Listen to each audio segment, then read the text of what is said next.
Hello and welcome to the presentation on gender, religion, caste. Political Science, Class 10, Chapter 4.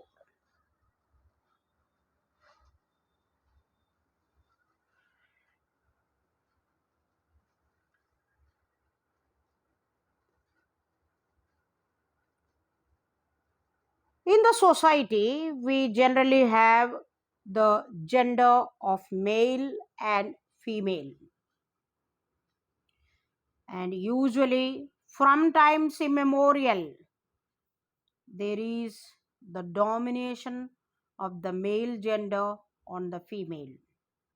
Ours is a patriarchal society where father is the head of the family and mother also holds an important position. In the history, there were some places, kingdoms where matriarchal society, where mother is an important member, head. We also have such kind of kingdoms, societies, dynasties. What are these different aspects of life where women are different from men? Why are women considered as inferior or lower when compared to men? Why, even today, in the society, in the community, in India as such, why is it believed that women are not capable of doing some jobs? Is it so that women are not capable of doing some jobs, or is it just a myth? We need to introspect. Today, we are going to focus on this. First, we will start with the literacy rate, the comparison of the women with men, and we find that in spite of almost 75 years Azadi Ka Amrit Mahotsav we celebrate today, this month, and even today the literacy rate of women is not very appreciable. No doubt it has increased, but it is just 54 as the census say, and compared to men it is 76. Women are paid less when compared to men. Both are doing the same job in the same factories. Even in the films, women are paid less. The male celebrity receives the remuneration in crores, but the female celebrity is not paid so. In India, parents prefer to have sons than girls because they feel that it is the boy who performs the last rites, and he is the one who is going to take the family lineage forward, whereas the girl will go to the other family and the girls uh, need not be boarded, and so they are killed in the womb itself. Either it is forticide or female infanticide, which is very disgusting. This decline in the sex ratio, the number of girls per thousand boys in our country is just 933, which is very low. It should be equal. It is just like the wheels of a vehicle. No one wheel can be bigger or smaller. Both the wheels should be same. Their circumference should be the same.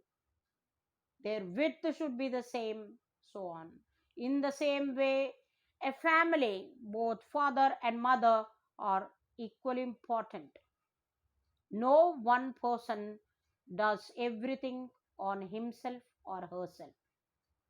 There are reports of various kinds of harassments, exploitation, and violence both in rural and urban areas.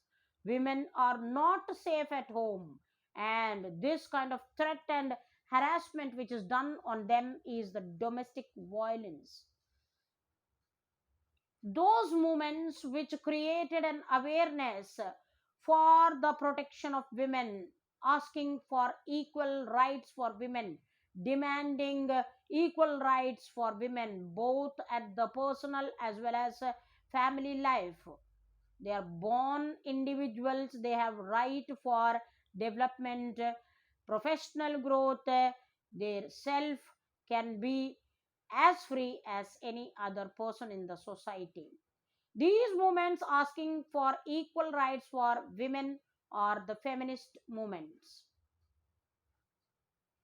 The effects of these movements, we can notice the political expression of gender division, political mobilization. This helped in improving women's role in the politics. But compared to other countries like Scandinavian countries like Sweden, Norway, Finland, where the participation of women is very, very high, but in our country the percentage is low. Less than 10% participate at the Lok Sabha or and also at the village politics, rural development. No doubt the education of women is increasing, and women are working as scientists, doctors, teachers, lawyers, managers, engineers. But we need many more women who can take challenging professions like aviation, army, navy. The number of women participants should be more. They should be nurtured from the childhood itself, that there is no difference between the two genders. The women's movements, they demand equal rights in all spheres of life, and extension of these rights also is the right to vote. Right to vote is an expression of each one's selection of a representative, may it be a man or woman. And the political status, the legal status of women, that shows their capability to handle the different aspects in the society, their responsibility towards the society. This can be granted to them only by education. Education is a weapon which gives them immense opportunities in career development and professional growth. Today, the status of women as representatives in India's legislative assemblies or bodies, their participation in the political arena is very low. In Lok Sabha, it is not even just 10%. In the state assembly, it is very, very low as 5%. Whereas in Latin America and African women, the participation is higher than India. This is a graph showing the average number of women in national parliament in different regions of the world.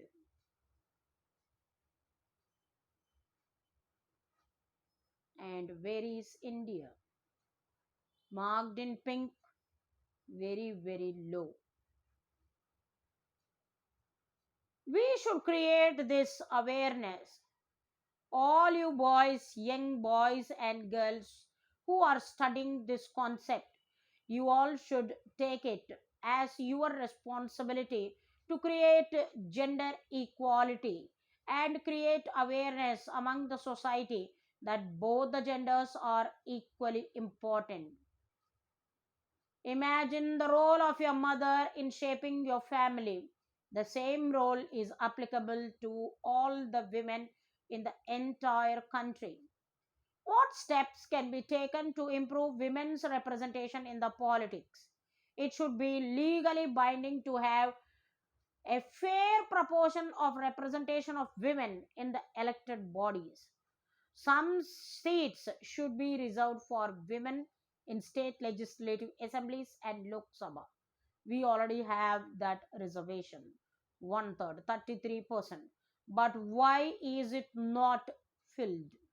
Why are the women taking a back step to take the representation for different kinds of political fields? Why is the responsibility not entrusted to them? Why is this motivation not done to them? Each one should take a responsibility to express that every girl is capable and the women's participation increases. Political parties should give proper representation to women members. Women participation can be increased by raising the literacy rate. Only when literacy rate is increased, then we can see that their participation is increasing.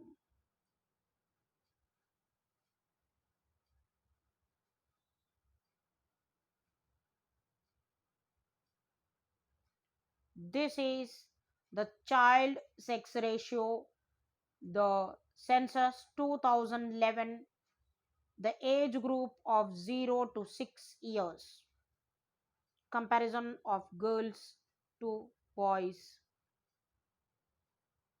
951 and above in the pink regions,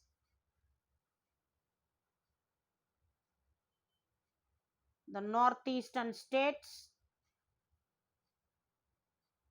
Kerala, Chhattisgarh, West Bengal. The green regions 926 to 950,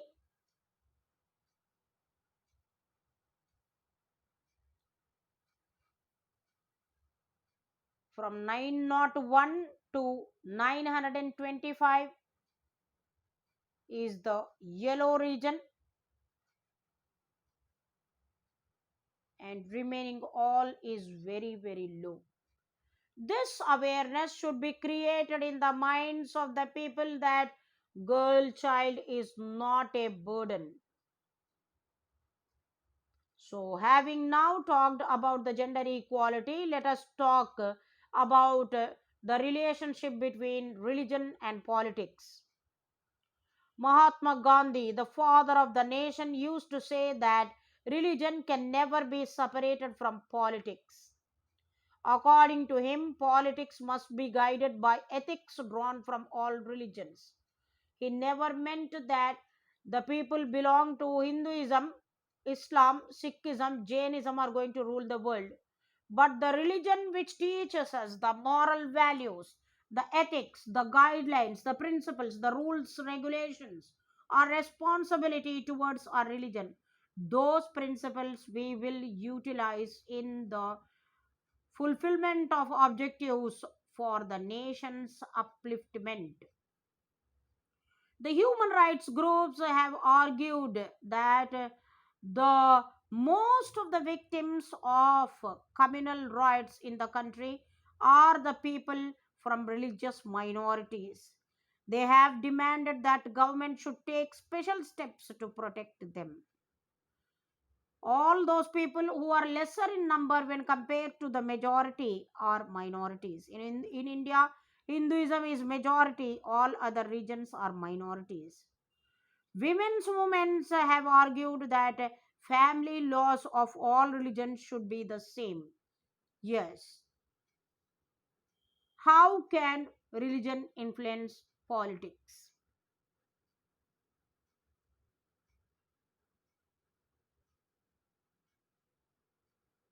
The ideals and the ideas, the values which are drawn from religion, should play an important role in the politics.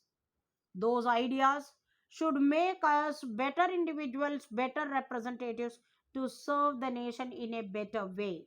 But we should not influence the religious feelings and impose the religion on the people. That leads to different kinds of turmoil, and ours is a country, India is a country which has set itself as an example of benchmark for religious tolerance to the world.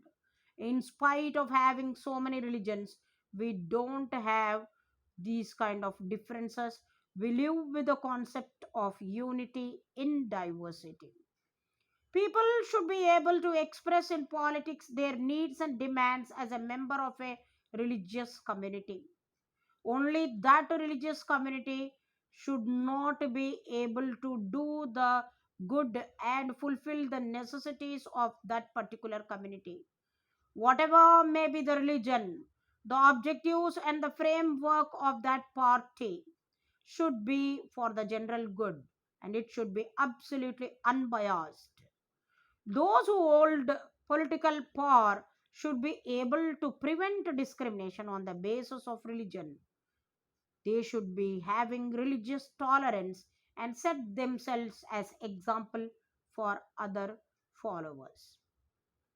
If religious tolerance is not observed, then that will lead to next step, which is called as communalism. Communalism is a narrow, divisive, aggressive attitude of one community to the detriment of other community. Narrow, their mind will be narrow. They believe that they are the supreme, their community is the highest. Divisive, they separate themselves from the rest of the society. Aggressive, they never go on harmony and peaceful guidelines. They impose on the people, they want to attack and achieve whatever they want. Aggressive attitude of that superior community over the other community, which is detrimental or harmful to the other community. Communalism is a threat to the society, and that has to stop.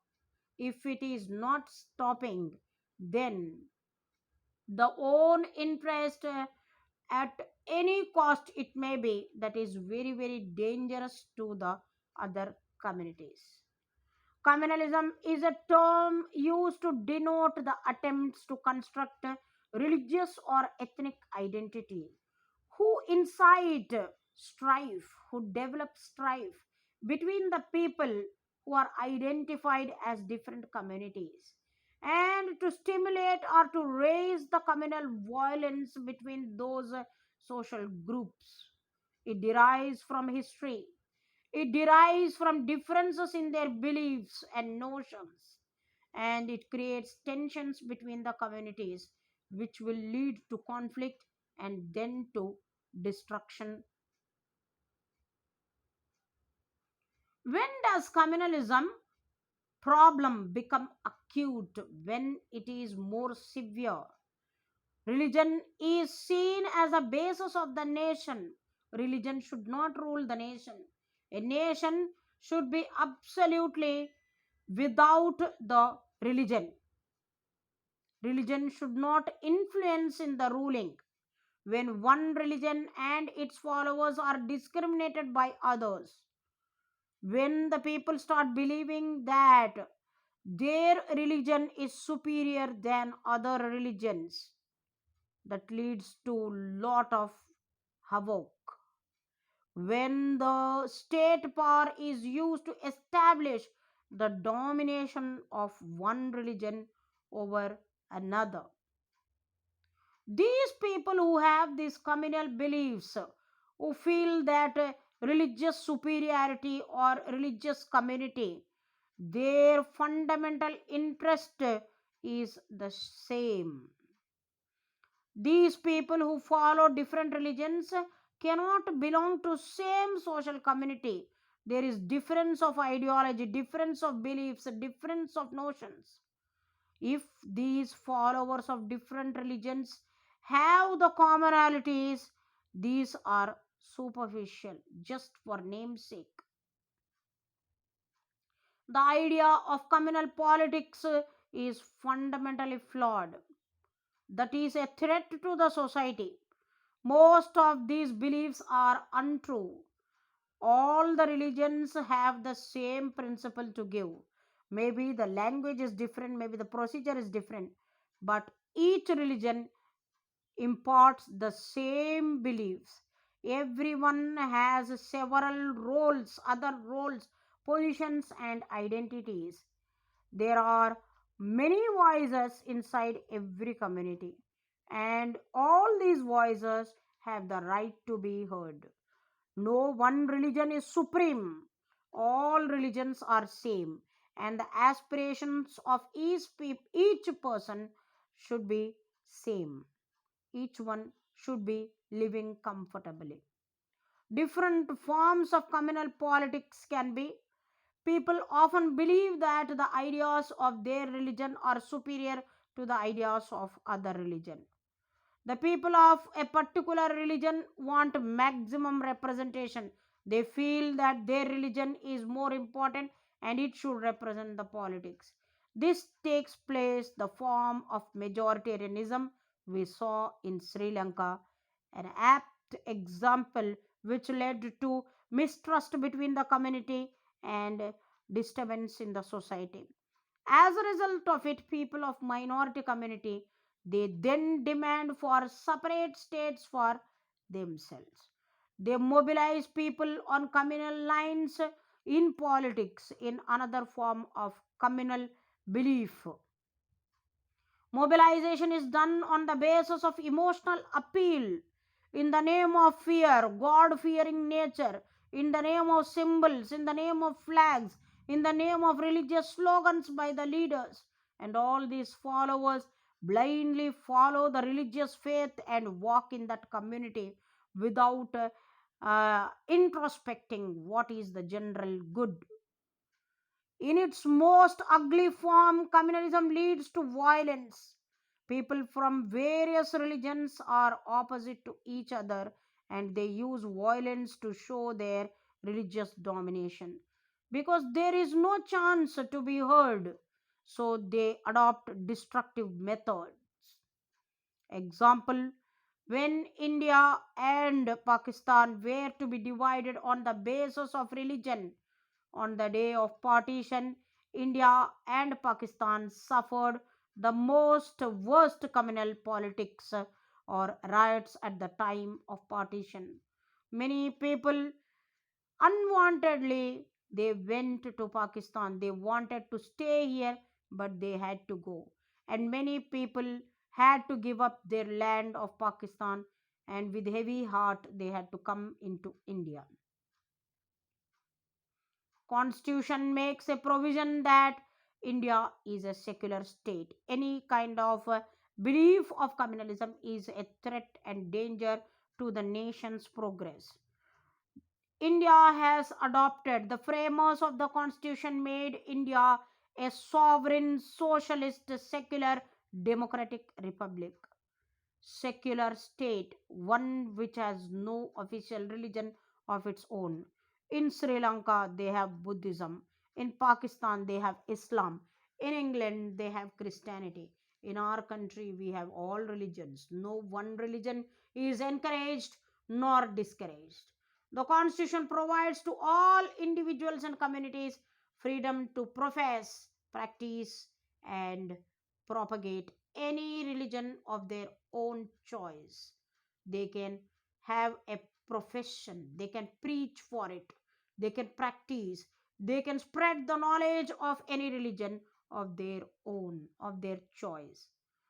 Secularism in India is having so many religions: Hinduism, Jainism, Buddhism, Sikhism, Islam, Christianity. Together, all of them make an Indian. We salute the same national flag and sing the same national anthem. And we all are Indians first, then belong to any religion, any caste, any other ethnicity or social group. The principle of separation of state from the religious institution, it is believed that secularism means no discrimination against anybody in the name of religion. The constitution prohibits discrimination on the grounds of religion. Article 17 of Indian Constitution has banned untouchability. Untouchability is a sin, untouchability is a crime, untouchability is inhuman, untouchability is irrational. This is represented on every book which a student studies, and any kind of practice of untouchability puts a person behind the bars. So today, the people who left centuries ago from India, if they come back, they see that people belonging to different religions, different caste, different ethnicities, they walk the life and they all share the same platform, same means of transport, same road, same nature, and there is no discrimination at all. And this is the hierarchy of casteism. Caste is a feeling which came into existence with the entry of Aryans. The Aryans who came from Central Asia, they brought this caste system. People who were doing different kinds of occupations, they were organized into a hierarchical society, organization of people into social groups for the purpose of marriage, work, and diet is known as casteism. Casteism in India is different from other societies. In India, casteism is different from other societies as it occupies an hierarchical society, a system of grading that was sanctioned by rituals. We, the people, have sanctioned it to ourselves. It is not sanctioned by any community. No Bible, no God has preached this. It's we, the people, on the basis of our occupation. Members of the same occupations, they married within their same community and they called it as a caste. They did not eat with other members from other caste group. This is the pyramid showing the hierarchical society. The topmost, the Brahmin, the Kshatriya, the Vaishyas, the Sudras, and the Dalits or the untouchables. Brahmins, one who performed the rituals or the pujas. Kshatriyas, one who waged the wars, the kings, the rulers. Vaishyas, the merchants, the businessmen, they who have done the trade. Surudras, one who were the workers in the agricultural society, the weavers, and the Dalits, who also come a subsection of this, they who cleaned and organized the society into a better place to live in. In this way, the people who did different kinds of work, they were organized into different castes. Unlike the gender and religion, caste division is special to India. In India, the caste system is deep rooted. The hereditary occupation or division was sanctioned by rituals. Whatever performance, religious performance we are doing, that is called as a ritual. It was based on the exclusion of and the discrimination against the outcast group. The outcast group are the untouchables. Even today, the caste system can be noticed in remotest areas and untouchability is practiced.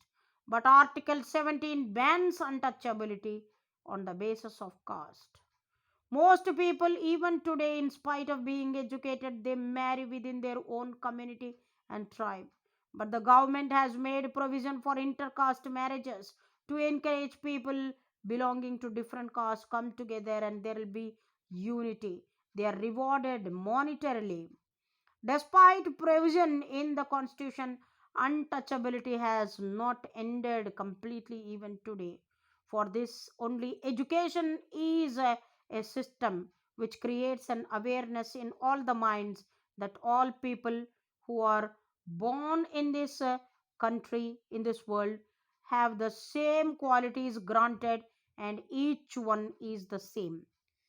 There has been rich and educated people from lower caste also nowadays, but their percentage is much less when compared to the upper caste because they were deprived for several centuries. That's why the architect of the constitution, Dr. Bhimrao Ramji Ambedkar, and its 8-member committee have made the reservation allotted for this downtrodden people so that they become educationally empowered. They literate their masses and come out of their helplessness. These are the great personalities who created an awareness for the reformation in the society. Periyar Ramaswamy Nayakar, Jyotiba Phule, and Dr. Bhimrao Ramji Ambedkar. There are many more social reformers who strived for the society's upliftment and to wipe out the caste system. Caste alone cannot determine the election's result. It is not the section, it is not the representative of that particular caste or section who is going to rule the nation. A person may belong to any caste, he can hold any position. There are no doubt reservations for the scheduled caste, scheduled tribes, and other backward sections for the legislative assemblies and the Lok Sabha or the parliament. No state legislative assembly in the country has a majority of any one caste. They cannot form the government. If they don't get the majority, they need to join with some other party to form the coalition or alliance. In that way, we have NDA, National Democratic Alliance, with the leadership of BJP, and UPA, United Progressive Alliance, with the leadership of Congress. So many smaller parties with different caste people, with different ethnicities, with different communities, with different languages, they all come together with one single motto of the political party, that is the general good of the people. It might happen that there are more than one such candidate from one caste, or absolutely no candidate from other caste, but they all come together and they form the government. So the disappearance of the caste system, the credit goes to these all social reformers. Jyotiba Phule, Mahatma Gandhi called these people untouchables as Harijan. Harijan, people who are the appreciated by God, who are adopted by God. Hari is God. Jan, people, people of God. He has advocated, preached, and worked to establish a society in which the caste inequalities are absent. The Constitution of India prohibits discrimination of any type on the basis of caste system. It provides equal opportunities to all the people. The caste system can further be reduced by spreading education. Only weapon to outcast all these social evils is education. The education can promote intercaste marriages and recognition for all the people belonging to different social backgrounds.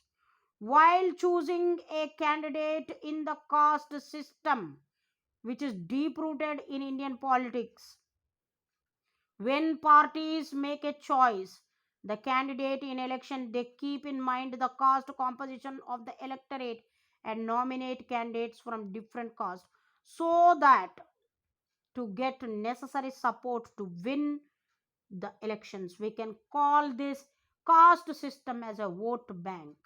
But today the people are educated. They don't vote to the person based on that caste. They see the worthiness of the candidate, whether the candidate is able to fulfill the promises and live up to the aspirations and aims of the people or not. While forming the government, when the government is formed, the political parties, they usually take care that representatives of different castes and tribes, they all find a place for themselves, and there is representation for each one community. While campaigning, the political parties and the candidates in elections, they make appeals and promises to people to give them their votes on the basis of caste. But the people are vigilant and watchful. They have the weapon, universal adult franchise or suffrage. The principle which grants them one person, one vote, one value. And the political leaders cannot compel these people on the basis of caste during election. People are vigilant and watchful, and they do their duty to the best of their knowledge. This PPT was made by my student Ram Charan Gaud, and I am your teacher Devalata Beku. I take my proud privilege in explaining this chapter and learning while explaining. Thank you so much for listening. Please give your valuable comments. I will be happy, and also text me for your needs. Very soon I am coming up with the topics of revision for the term 1. Thank you so much.